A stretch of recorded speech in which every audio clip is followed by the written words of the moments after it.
حضرت حسن بن علی رضی اللہ تعالیٰ عنہ بیان کرتے ہیں، میں نے رسول اللہ صلی اللہ علیہ وسلم سے یاد کیا، جو چیز تجھے شک میں ڈال دے اسے چھوڑ دے اور شک سے پاک چیز اختیار کر، کیونکہ سچائی میں اطمینان ہے اور جھوٹ میں شک ہے۔ حضرت عبداللہ بن مسعود رضی اللہ تعالیٰ عنہ رسول اللہ صلی اللہ علیہ وسلم سے روایت کرتے ہیں، آپ صلی اللہ علیہ وسلم نے فرمایا، اگر کوئی شخص حرام مال کھاتا ہے اور پھر اسے صدقہ کرتا ہے تو وہ اس کی طرف سے قبول نہیں ہوتا، اور وہ اس میں سے جو خرچ کرتا ہے تو اس میں برکت نہیں کی جاتی، اور اگر وہ اسے ترکہ میں چھوڑ جاتا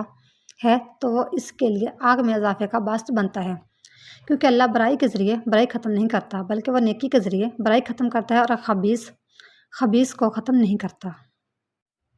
حضرت سمرہ بن جنداب رضی اللہ تعالیٰ عنہ بیان کرتے ہیں کہ رسول اللہ صلی اللہ علیہ وسلم نے فرمایا،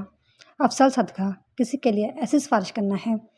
جس کی وجہ سے کسی کی گردن